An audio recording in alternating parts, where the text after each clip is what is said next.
So you've come out against the rioters in Charlottesville and all their violence and bigotry. Yep. The leaders of the Charlottesville rally were empowered by the rhetoric and agenda of Donald Trump and a lot of his associates as they've come out in the Vice documentary and claimed. You've not only said controversial things, but you've had a couple of attacks against the trans community, transphobic attacks, even your call for the transfer of Palestinians, which I don't know if you've redacted that. Yeah, I redacted that like 9 years ago. I just wanted to make sure. I wanted to ask you. No, I'm just learning about Ben. No, really, that's fine. That's fine. But even with that, do you feel that a lot of your speech could incite the same kind of violence? I mean, you heard my speech tonight. Do you feel that my speech could incite violence? Well, I mean that seriously. That's an honest question. I know you're asking honestly. I feel that for me as an individual, it isn't. But I could see how a lot of your points I really disagreed with. I literally have a list of and that's fine. I mean, that's the good part, right? Where we disagree and we can have a conversation. I just was wondering in terms of and what I mean by inciting violence is encouraging the same people who believe in like your transphobic beliefs, even that like homophobia is a sin based on your religious beliefs. Do you believe that because of what you say, you can encourage a lot of people to act on those beliefs? So I have a very strong standard with regard to incitement, and I'm very consistent about this. If I'm not telling somebody to commit violence, I'm not inciting them to violence. I've held the standard for Barack Obama when he was saying anti-police things, and then somebody went and shot up some police officers in Dallas. I said that's not Barack Obama's fault. When a Bernie Sanders supporter went and shot up a congressional baseball game, I said that's not Bernie Sanders' fault because Bernie Sanders wasn't calling for that. Political debate requires that you talk to people and people take your words as what they mean, not as an excuse to go and do violence. I've never called for violence, nor would I. As far as the idea that my words are some sort of attack, a violent attack, for example, on folks who are transgender, my view— I'm not saying I know, but I'm responding to the people who are not you who might say that. Okay? So the idea that I am transphobic, for example, this is a bizarre kind of attack in the sense that I don't know that I've ever exhibited phobia of trans people. I'm not afraid of trans people. Well, transphobia is more along the lines of prejudice against the trans So I actually think that your first characterization was right. I think that transphobia is really disagreement with the basic principle that the trans community is trying to purvey, which is that people's sex is malleable, that people can move from male to female, and that it is my job, objectively, to now call them the name they wish to be called and to teach my children that men can be women and women can be men. I fundamentally disagree with that point. Now, with that said, is everybody in the United States entitled to the same rights? Of course. But your right does not extend to forcing me to call you what you want me to call you. That's not the way this works. That violates my freedom of speech. So in interpersonal relationships, if I were out to dinner with a trans person, would I make a point of noting their proper biological sex? No, because that would be impolite.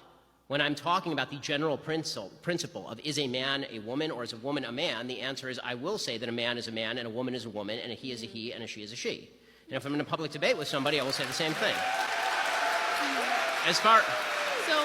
I do want to clarify that when I meant I wasn't trying to say disagreement. I was relating it to the same definition of homophobia, which is prejudice, or I tried to say discrimination. Right. So I think that again, homophobia. There are some people who actively want to do violence to people who are gay. Right. I mean, those people are not me or anybody that I agree with. Obviously, I've never at any point in my entire career ever advocated violence. God forbid.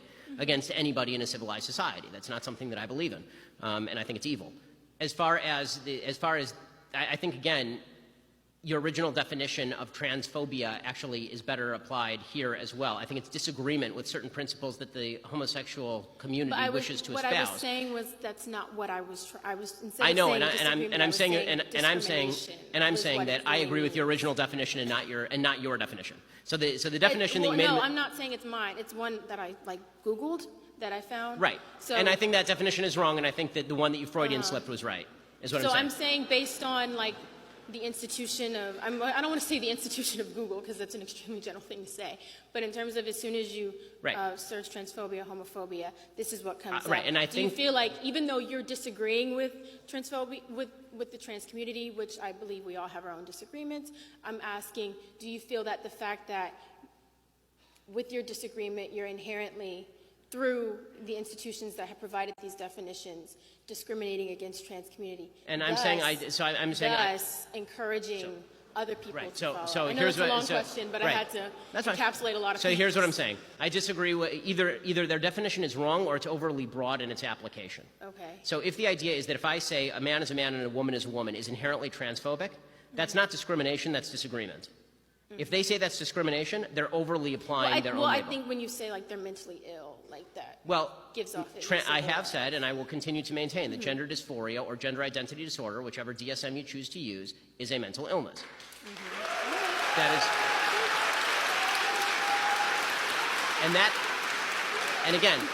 and again, God forbid that it should be said with any animus, because this is not said with animus. When people are suffering, these are clearly folks who are suffering. When people are suffering, you shouldn't be saying stuff with animus. I'm not saying that as a gotcha to people who are transgender. The point that I'm making is that when a society begins treating folks who have mental illness as though they are representing an objective reality, they are doing no service to the people who actually suffer from a mental illness. My grandfather suffered from schizophrenia, paranoid schizophrenia. He was institutionalized. If the doctors had said to him, Nate, you're fine. We believe that the radio is actually talking to you. That is not a service to him. That would have been terrible for him. Right? They put him in an institution. They gave him lithium, and it helped. Now, I'm not saying there's even a great solution for folks who have gender identity disorder or gender dysphoria, because the solutions that I've seen, including transgender surgery, are not intensely effective from all the studies that I've seen. It's a tragic, tragic situation. But the solution is not to redefine as a society what sex means along anti-biological lines. As far as the homophobia point, it's my own religious belief about the sinful nature of particular people's behavior should have no impact on how you act in a free country or how you think. It's a free country. Do what the hell you want. Right? There's religious ben, which is what I think is sinful, which is Jews who violate Sabbath, right? Jews who eat shellfish. Right? There's a lot of things that we think are sinful in Judaism. Right? And then there's the stuff where do what you want because it's a free country. I think people do a lot of sinful stuff all the time, and I'm not calling them on it. Right? I think the people who are living together outside of marriage are sinning according to my traditional religious beliefs. It's a free country. Do what you want. So when people say homophobia, I think what they are doing is saying you disagree with me. I've never called for violence, and not only that, I'm in favor of legalization of same-sex marriage in the sense I want the government completely out of marriage, right? I don't want the government in the marriage business at all. So it's very...